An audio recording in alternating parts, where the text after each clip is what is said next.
Hey guys, welcome back to another Dark Theories video. This time we are talking, I'm a little bit late to the party, but we're talking about the Scream trailer. I was gonna do this at some point in time last week, but got so busy, didn't have the chance to until now. We're not doing a reaction or anything like that. We're just gonna be talking about some possibilities of what can be happening throughout this film and possibly what it might mean for some of the rumors, such as, you know, Stu coming back or something like that. I noticed a lot of people talking about the mask being weathered. Kind of looks like the zombie version of Ghostface mask. If any of you guys have ever seen that version, has that withered kind of decayed kind of look, which is interesting because, you know, that's gonna play a part in something that I want to talk about. But another thing I realized is this Ghostface robe doesn't seem to sparkle at all. Like, you see how it has that like sheen, like kind of sparkle to it? The Ghostface robe in the trailer does not have that. It's pretty like flat black. Now, the interesting part is the mask. The mask looks withered, looks like the zombie mask. If you've ever seen the Ghostface zombie mask, looks very, very, very, very similar, which kind of makes me believe maybe it's nothing. Maybe it's my brain running away with things, but it makes me think that Stu is coming back because it's the zombified mask. It's the whole thing, you know, like reanimated dead. Obviously Stu's not going to be reanimated, but he was the character that for a while everyone has been wanting to come back in one shape, form, or another. But considering we got one of the old Ghostfaces back already, Stu would probably be another candidate, and this time kind of in a sense of the word, coming back from the dead, but not really. Obviously it would be the whole thing, he didn't die in the first film like everyone believes. And I think as even Kevin Williamson has even come out and said that, yeah, like he's dead. But at the same time, you know, you don't want to spoil the surprise if it is him, so you throw it off by saying, yeah, Stu's fucking dead. Stu's dead. You know, throw him off, like let him speculate elsewhere. So when Stu shows up, oh fuck, he's here.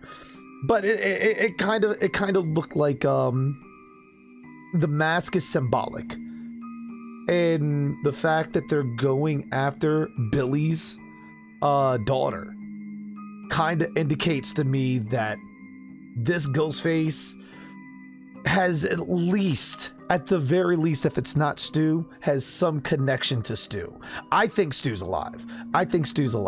And when you look at the trailer, you hear some of the lines from Ghostface. There's never been one quite like me. That could be referring to a couple of things. If it's Stu, it's a Ghostface that lived. The only Ghostface that has survived in all of the franchise. That could be what it alludes to. Also, it could be the motive of why this Ghostface is killing as opposed to the other ones, because every single Ghostface was killing for selfish reasons up until this point. What if they bring back what was supposed to be in the Scream 3 script? At least I think that's what they said they wrote, that Stu was going to be running this sort of Ghostface cult. What if this Ghostface isn't exactly killing people in a sense of, you know, selfishness? Like, I want this to happen for me. I want fame. I want fucking, you know, like notoriety. That, like, what if this Ghostface is purely doing this for someone else?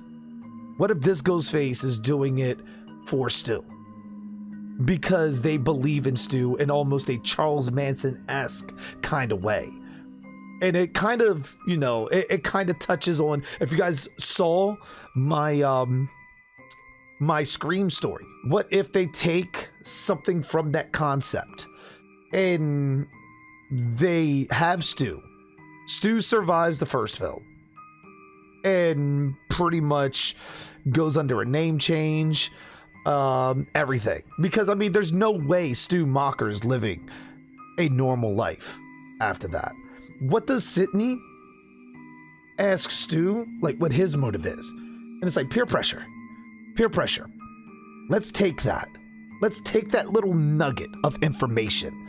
Let's assume that Stu survived. Now, that doesn't get Stu off the hook, but there's no evidence indicating that Stu actually murdered anyone. Let's also think of that as well. There is no real evidence of such.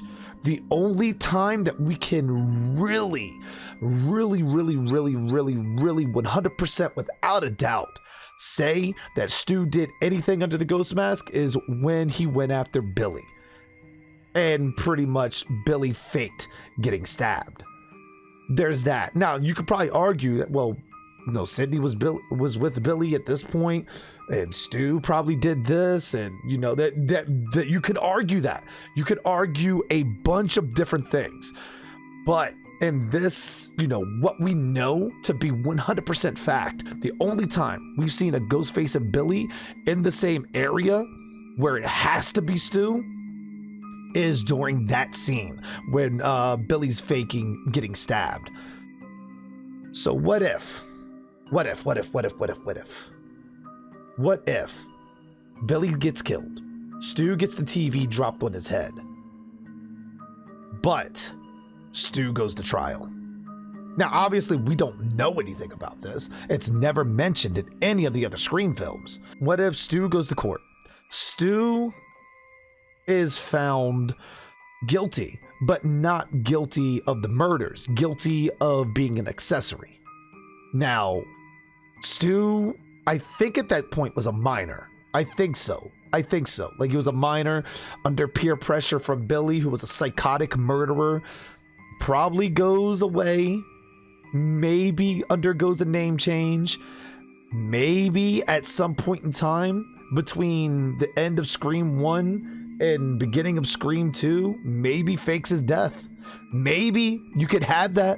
You could totally have that where Stu just goes off the grid, name change, absolutely everything. Because there's absolutely no way Stu can keep his identity going forward. Because even as an accomplice, even if they thought that, Stu would still have the stigma of Ghostface flying around him. It'd be too high profile. So what if Stu changed his identity?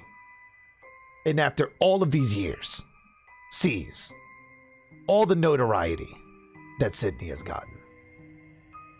And then flips after Scream 5 to find out that not only is Sydney getting notoriety, but now the same person that he probably holds in contempt of ruining his life by getting him to go along with the Ghostface murders from Scream 1, the daughter of Billy Loomis, is now also getting notoriety for the same thing that he was one of the originators of.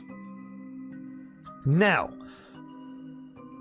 there's a lot to be said there, because then it's like, well, if he's running a cult, where did this cult come from? And that's very simple. That's very simple. Online, there's serial killer hero worship there. And you put that in a horror movie like Scream, where Ghostface has become popularized not only by the killers themselves, but also by the stab movies, to where they have so many sequels in that franchise. Look what the motive was for the last Scream movie of why those people were killing. It was for the movie itself. Like, you take that into account to go in, pick up these people that worship him as a Ghostface and go on from that. Like, I mean, I could be completely wrong.